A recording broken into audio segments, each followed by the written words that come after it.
Hello. അപ്പോൾ ഇന്ന് ഒരു ക്യാരറ്റ് പോള തിന്നാനൊരു പൂതി.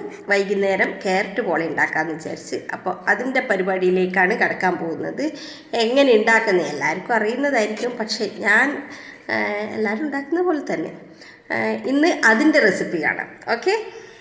അപ്പം ഞാൻ ക്യാരറ്റ് ഇതുപോലെ ചെറുതായി മുറിച്ചിട്ടിട്ട് പെട്ടെന്ന് വേവാൻ വേണ്ടിയിട്ട് ഇതുപോലെ മുറിച്ചിട്ടിട്ടുണ്ടായിരുന്നത്. ചെറുതായി മുറിച്ചിട്ട് കുറച്ച് വെള്ളം ഒഴിച്ച് വേവിക്കുന്നുണ്ട്. അങ്ങനെ വെന്ത് കഴിഞ്ഞ ക്യാരറ്റ് ചൂടാറിയതിന് ശേഷം ഇതിൻ്റെ അകത്തിട്ട് അടിക്കുക വേണ്ടത്. 2 മുട്ട എടുത്തിട്ടുണ്ട്.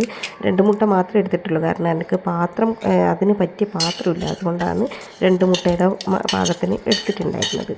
അങ്ങനെ വേവിച്ച് വെച്ച ക്യാരറ്റും പാൽപ്പൊടി 2 സ്പൂണ് പാൽപ്പൊടിയും ആവശ്യത്തിന് പഞ്ചസാരയും ഇട്ട് നന്നായിട്ട് അടിച്ചെടുക്കുക. നല്ല പേസ്റ്റ് രൂപത്തിൽ ഇതുപോലെ അടിച്ചെടുക്കുക. എന്നിട്ട് ഒരു പാത്രം വെച്ച് ഇത് മാത്രമേ എൻ്റെ കയ്യിൽ നോൺ സ്റ്റിക്കിന് ഇതിന് പറ്റിയ പാത്രമുള്ളൂ, ബാക്കിയെല്ലാം വലിയ പാത്രം. അപ്പം ഇങ്ങനത്തെ സംഭവങ്ങളൊന്നും ഉണ്ടാക്കാനുള്ള ബുദ്ധിമുട്ട് കാരണം ഞാൻ ഇതിൻ്റെ അകത്ത് ഉണ്ടാക്കാറുള്ളത്. 2 പാൻ വെച്ചിട്ട് ഒരു പാൻ അടിയിലും മറ്റേ പാൻ മുകളിലും വെച്ചിട്ട് മൂടി വെച്ചിട്ട് വേവിക്കുക. ഒരു 20 മിനിറ്റോളം മൂടി വെച്ച് വേവിക്കുക. നമ്മളെ ക്യാരറ്റ് പോള റെഡി ആയിട്ടുണ്ട്. അപ്പോൾ നമ്മുടെ കായ്പോള കണ്ടോ, നല്ല പൊങ്ങി നല്ല സോഫ്റ്റാണ്. ഞാൻ ഉണ്ടാക്കിയിട്ട് കഴിക്കാറുള്ളതാണ്, എന്നാലും ഉണ്ടാക്കിയതിൻ്റെ ടേസ്റ്റ് നോക്കണ്ടേ, എന്നിട്ട് റിവ്യൂ പറയണമല്ലോ. അപ്പോൾ നോക്കട്ടെ.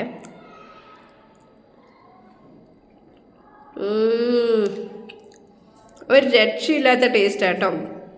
വായിലിടുമ്പോൾ തന്നെ ഇങ്ങനെ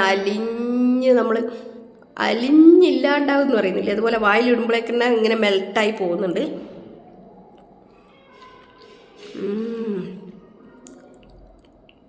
ഭയങ്കര ടേസ്റ്റ്.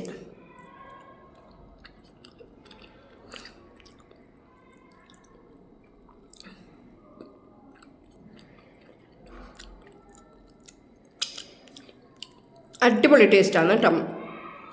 എല്ലാവരും ഉണ്ടാക്കുന്നുണ്ടാവും, പക്ഷേ ഉണ്ടാക്കാത്തവരുണ്ട് എന്നുണ്ടെങ്കിൽ ഒന്ന് ട്രൈ ചെയ്ത് നോക്കും. ഓക്കെ, അപ്പോൾ ബൈ.